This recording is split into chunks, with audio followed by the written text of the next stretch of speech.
आज का रात्रि क्लास है 25 मई 1968।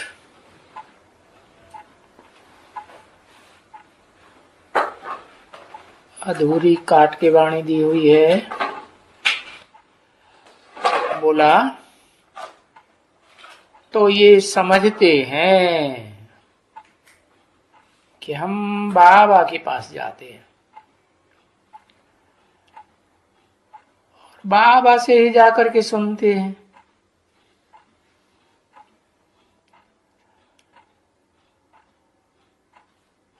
और जब भी अपने अपने सेंटर्स में रहते हैं तो ऐसे नहीं कि वहां कोई सामने बाबा बैठा है या दादा बैठे हैं।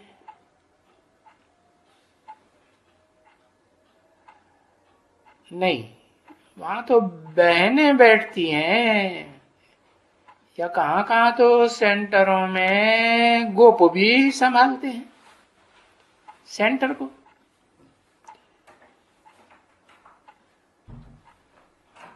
क्योंकि ये जो मुरली बजती है यार, तुम बच्चों के पास जो मुरली जाती है सिंपल है। कोई भी धारणा का क्लास करा सकते हैं।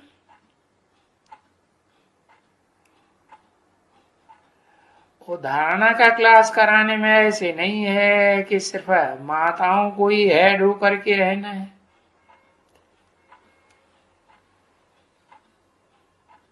नहीं, ये मेल से भी अच्छी तरह से धारण करके और मुरली में जो पढ़ पढ़ करके ये बच्चियां सुनाती हैं, ऐसे ही मेल से भी सुना ही सकते हैं। कोई तो मुरली बैठ करके सुनाती हैं, कभी मुरली से पढ़ करके पीछे सुनाती हैं कुछ। तो अपना अपना सर्विस करने का तरीका अलग अलग है। कोई कैसे करते हैं, कोई कैसे करते हैं। और ऐसे करने वाली ये सभी ब्राह्मणियां बैठी तो है ना।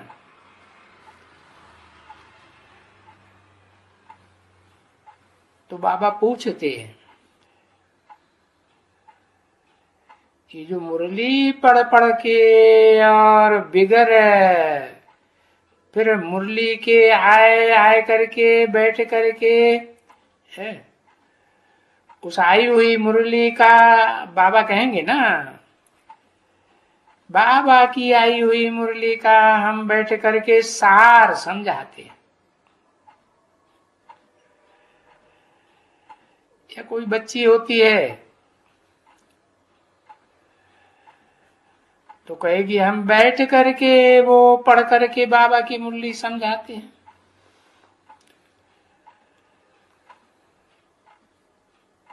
जो बिगर बैठ करके मुरली समझाते हैं वो हाथ उठाओ।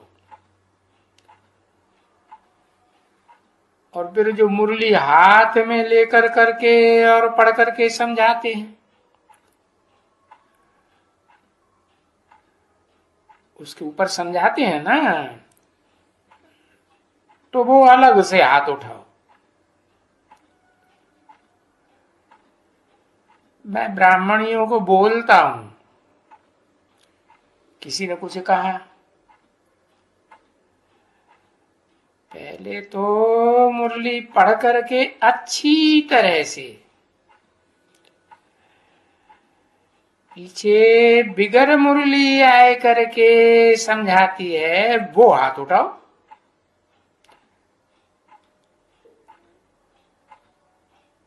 अच्छी तरह से पढ़ करके, माना बाबा तो कहते हैं मुरली 6 बार पढ़ेंगे तब बुद्धि में अच्छे से बैठेगी।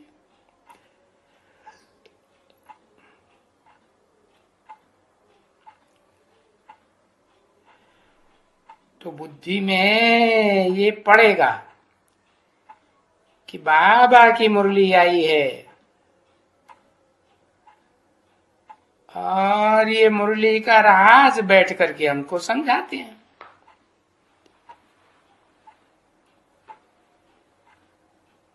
तो ये मुरली तो कोई भी हाथ में होनी चाहिए ना।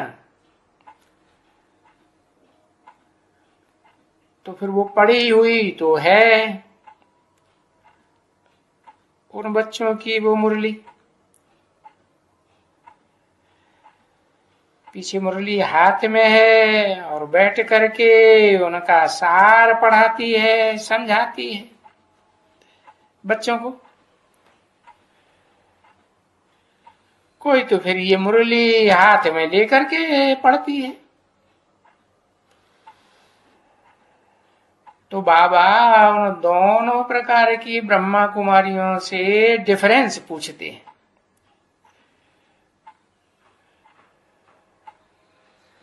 क्योंकि कोई जो छोटे क्लास की बच्चियां होती हैं ना, जैसे मिसला हम क्या कहें, जैसे ये है और वो सिकंदराबाद की कहाँ है?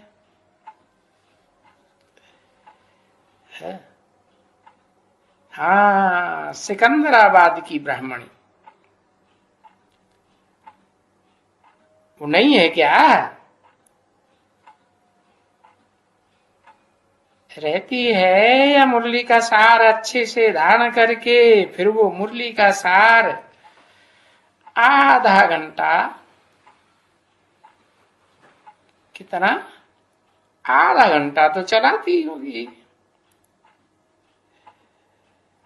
तो वो सुना आधा घंटा।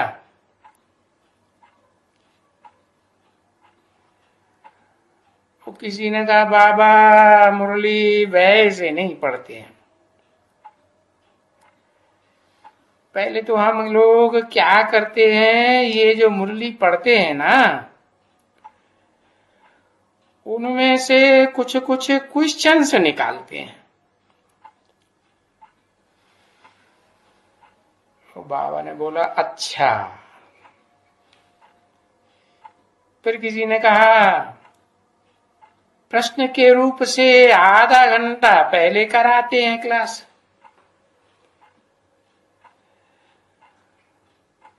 उसमें मुरली से ही कोई क्वेश्चन निकाल करके उनका उत्तर पूछते हैं। तो उनकी बुद्धि में स्पष्ट हो गए ना। उसके बाद फिर वो मुरली जो आती है ना, वो पढ़ के उसको स्पष्ट देते हैं, स्पष्ट करके फिर रिपीट कराते हैं। ऐसे किसी ने बोला।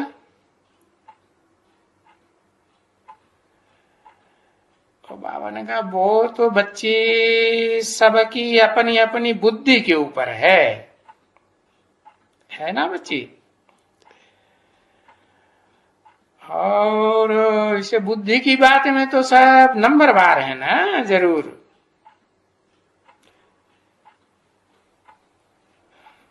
क्योंकि हर आत्मा को जन्म से ही बुद्धि का वरदान मिला हुआ है, नंबरवार पुरुषार्थ अनुसार।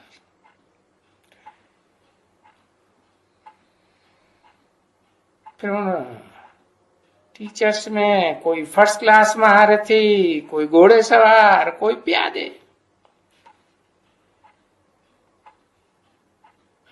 दोनों में ऐसे हैं तो ना।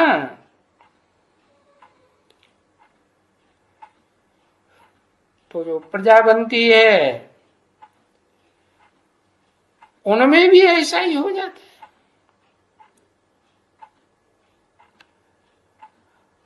और जो ना राजा की लाइनेज में आते हैं, उन राजाओं में भी छोटे राजा, बड़े राजा, अत्याचारी राजा, कोई बहुत श्रेष्ठ काम करने वाले राजा, उन राजाओं में भी ऐसे ही हैं।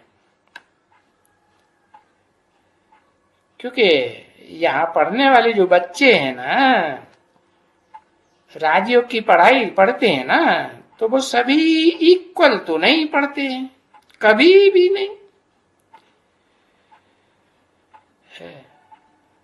कभी कोई अच्छी रसीली बच्ची होती है तो पढ़ करके, और वो मुरली भले हाथ में होवे तो वो पढ़ती भी रहती है, और फिर उसमें मनन चिंतन मंथन करके एडिशन भी करती रहती है, अथवा तो अपनी मनमत पर एडिशन कर देती है, फिर वैसा ही समझाती भी है। तो ये ऐसी बात है। बाकी समझाना करना सब ऐसे नहीं कर सकते हैं। कोई तो सिर्फ मुरली ही समझा सकते हैं, और मुरली को आस्ते आस्ते पढ़ सकते हैं।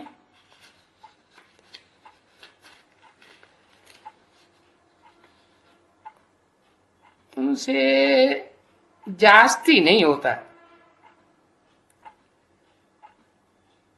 और न फिर समझा सकते हैं। ऐसे भी हैं बच्चे। तो यहां तो बाप बैठे, और यहां तो फिर बाप बच्चों से कहते भी हैं कि बच्चे,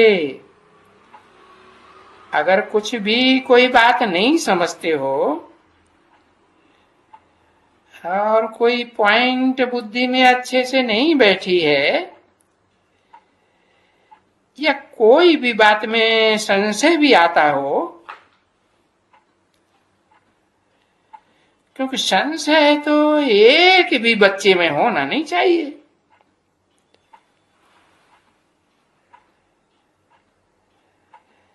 क्योंकि बाप ही जानते हैं कि है तो यहां सब कुछ, सब प्रकार के।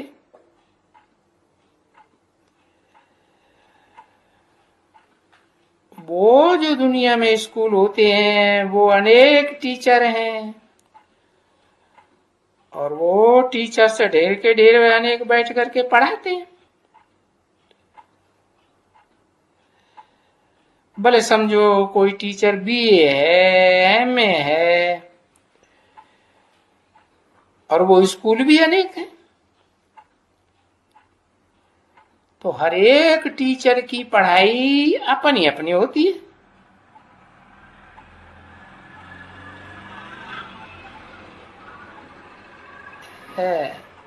कि एक ही पढ़ाई होती है और एक ही होती है। और क्या उस दुनिया में सबका अहम ऑब्जेक्ट भी एक ही होता है? नहीं। अरे एक की समझाने वाला तो फिर एक ही है। 25 मई 1968 की रात्रि क्लास का दूसरा पेज। तो वो जो एक है वो तो सभी कुछ समझाए देंगे बच्चों को, और वो तो फुल कोर्स समझाते ही रहेंगे। ऐसे नहीं कि अधूरी से अधूरी बातें बताने लायक हैं। तो उस एक की पढ़ाई में फिर कभी कोई प्रश्न पूछने का रहता ही नहीं है।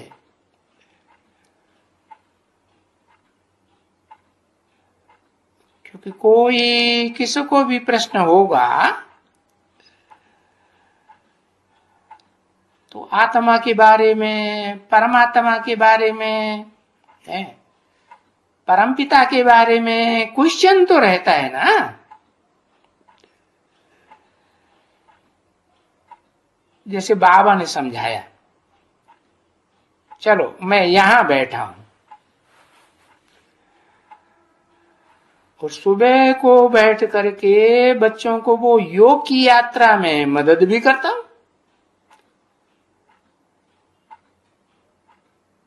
सकाश देता हूं ना। तो ऐसे नहीं है कि मैं कोई तुमको याद करता हूं ना।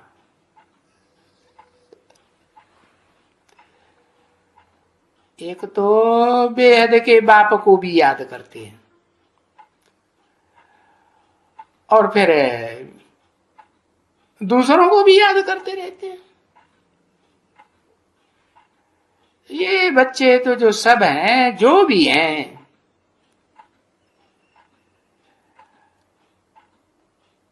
तो क्यों ये भला और दूसरों दूसरों को याद करते रहते हैं?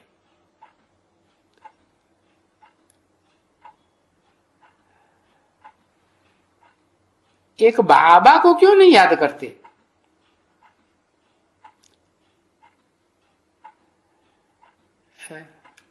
और ये बाबा क्यों एकदम शांति में चले जाते हैं, बेहद में?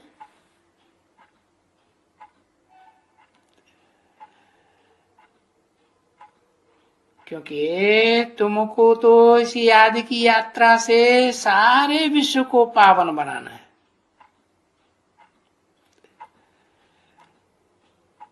सारे विश्व को वो है ना,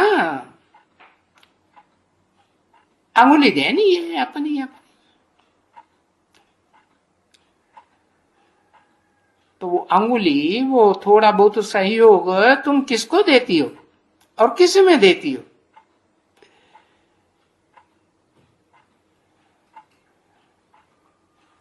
तो ये पढ़ाई है,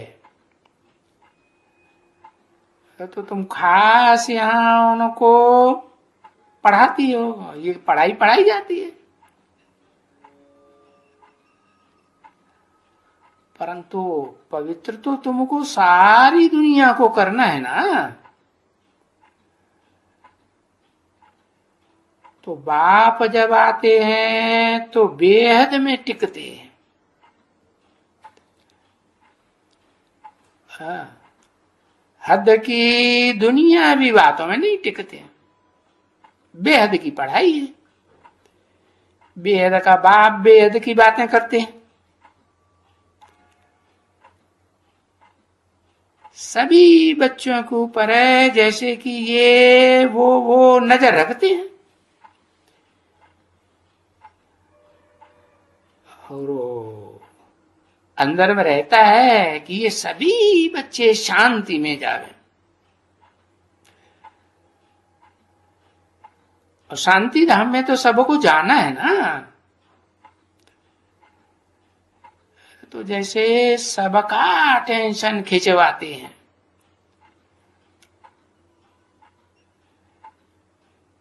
कि भाई आखिरी तो सबको शांति धाम जाना है।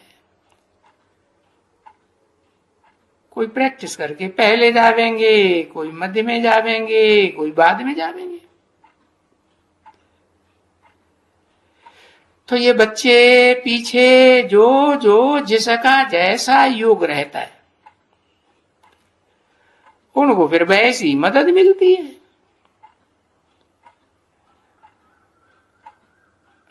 वैसा ही वो पुरुषार्थ करते हैं, ज्ञान को उठाते हैं। बाकी जिन बच्चों का योग है ही नहीं, वो कुछ हाथ वाथ तो उठाते नहीं है। परंतु बाप तो सब कुछ जानते हैं ना, और आए ही है सारी दुनिया को पवित्र बनाने।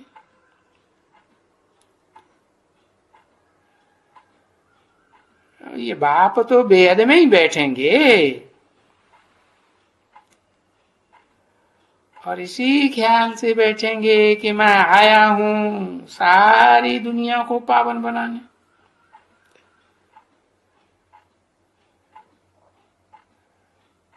तो जैसे कि सारी दुनिया को बाबा जब भी बैठेगा ना, तो जैसे कि सारी दुनिया को करंट दे रहा, ऐसे नहीं कि कोई एक दो को करंट दे रहा हूं। बुद्धि में रहता है ना कि ये सारी दुनिया पवित्र बन जाए,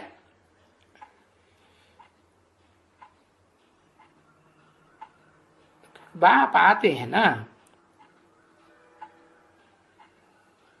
कि भाई ये सारी दुनिया पवित्र बन जाए।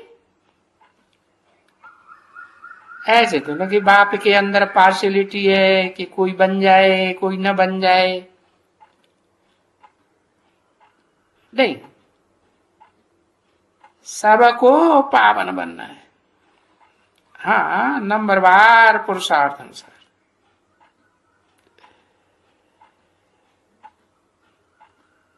तो बाप के अंदर जो बात है और सकाश देते हैं बच्चों को बुद्धियोग से, दृष्टि से, जिससे फिर तुमको भी मदद मिलती है। और बाप तो विश्व कल्याणकारी है, तो सबको मदद देता है ना, कि कोई एक को दो को बैठ करके सकाश देंगे। और बच्चे तो इस दुनिया में कहां भी होंगे, और जहां भी होंगे वहां से रहते उनका योग होगा बरोबर यहां से। कहां से? है? मधुबन से। जहां गायन है मधुबन में मुरलिया बाजे,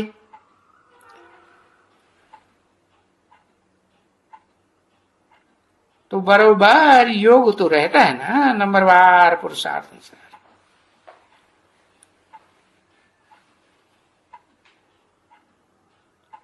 तो बाबा भी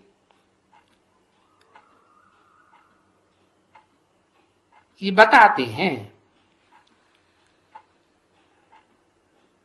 क्योंकि समाचार तो सबका, सब बच्चों का आते हैं ना बाबा के पास। और अभी बाबा बैठ करके याद की यात्रा सिखलाते हैं कि भाई वो याद क्या है, उस याद से क्या होता है रिजल्ट है। भाई कहेंगे कि विश्व में शांति होती है, सारे विश्व में शांति।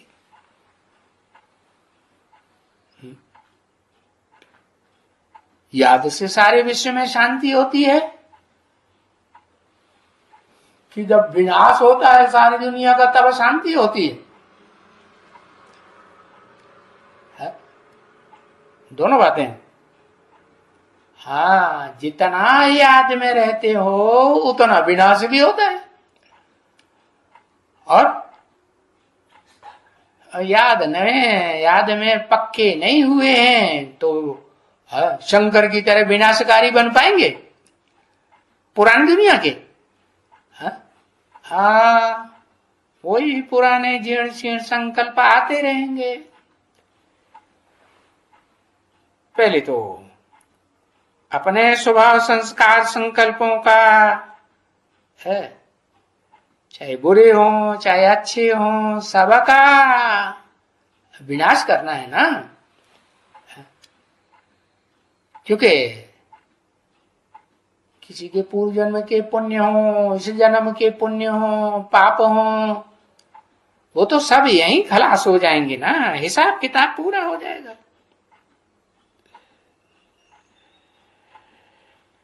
तो ये पढ़ाई से ऐसा नहीं कि कोई सारा विश्व पढ़ता है, सारे विश्व की मनुष्यात्मा है, नहीं। ये तो याद की यात्रा, ईश्वरीय ज्ञान, ये तो है ही बच्चों को।